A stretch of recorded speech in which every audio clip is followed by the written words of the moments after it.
আসসালামু আলাইকুম রাহমাতুল্লাহ। স্বাগতম ইসলামিক 296 চ্যানেলের আজকের পর্বে। আজ আমরা জানব বদর যুদ্ধের এমন 5টি অজানা তথ্য যেগুলো অনেকেই জানেন না। এই যুদ্ধ শুধু একটি সামরিক সংঘর্ষ ছিল না, এটি ছিল হক ও বাতিলের মাঝে এক ঐতিহাসিক লড়াই। 1. বদর যুদ্ধ মূলত পূর্ব পরিকল্পিত কোনো যুদ্ধ ছিল না। হ্যাঁ, বদর যুদ্ধ আগে থেকেই নির্ধারিত কোনো যুদ্ধ ছিল না। মূলত এটি ছিল একটি কাফেলা আক্রমণের পরিকল্পনা। মুসলমানরা আবু সুফিয়ানের নেতৃত্বে মক্কার একটি বাণিজ্য কাফেলা রুখে দিতে চেয়েছিল, কিন্তু পরিস্থিতি এমনভাবে মোড় নেয় যে সেটি পরিণত হয় এক সম্মুখ যুদ্ধে। 2. সৈন্য সংখ্যার বিশাল পার্থক্য।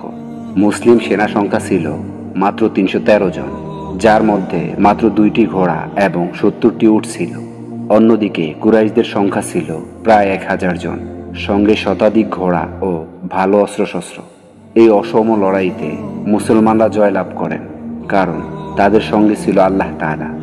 মহান আল্লাহ তাআলা পবিত্র গ্রন্থ আল কুরআনে বলেন, আল্লাহ তোমাদের বদরে সাহায্য করেছিলেন, অথচ তোমরা ছিলে দুর্বল। সূরা আল ইমরান আয়াত নম্বর 123। 3. ফেরেশতারা যুদ্ধে অংশগ্রহণ করেছিলেন মুসলিমদের পক্ষে। বদরের যুদ্ধে আল্লাহ তাআলা 1000 ফেরেশতা প্রেরণ করেছিলেন মুসলিমদের সাহায্য করার জন্য। পবিত্র গ্রন্থ আল কুরআনে এসেছে, তোমার প্রতিপালক যদি 1000 ফেরেশতা প্রেরণ করে যারা একের পর এক আসবে। সূরা আনফাল আয়াত নম্বর 9। 4. প্রথম শহীদ ও প্রথম কাফের নিহত কে ছিলেন? প্রথম শহীদ উমাইর ইবনুল হামাম রাদিয়াল্লাহু তাআলা আনহু, যিনি খেজুর খাচ্ছিলেন। রাসূল সাল্লাল্লাহু আলাইহি ওয়াসাল্লাম জানালেন জান্নাতের কথা। তখনই বললেন, জান্নাত পেতে আমাকে এ খেজুর শেষ করা পর্যন্ত অপেক্ষা করা উচিত নয়।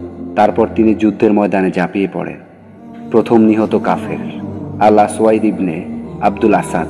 সে চেয়েছিলেন মদিনার কূপ ধ্বংস করতে, কিন্তু হামজা রাদিয়াল্লাহু তাআলা আনহু তাকে হত্যা করেন।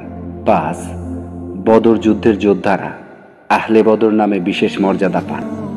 বদরের সাহাবীদের মর্যাদা এতই বেশি যে রাসূল সাল্লাল্লাহু আলাইহি ওয়াসাল্লাম বলেছেন, আল্লাহ তাআলা আহলে বদরের সদস্যদের সব গুনাহ মাফ করে দিয়েছেন, কারণ এই সাহাবীরা ইসলামের ভিত্তি নির্মাণে যে ত্যাগ করেছেন তা চিরস্মরণীয়।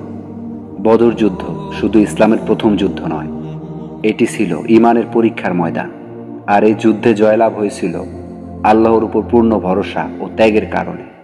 যদি ভিডিওটি ভালো লেগে থাকে তাহলে লাইক দিন, শেয়ার করুন এবং ইসলামিক 296 চ্যানেলটি সাবস্ক্রাইব করতে ভুলবেন না। আর কমেন্টে জানিয়ে দিন আপনি বদর যুদ্ধ নিয়ে আরও কী জানতে চান। আসসালামু আলাইকুম রাহমাতুল্লাহ।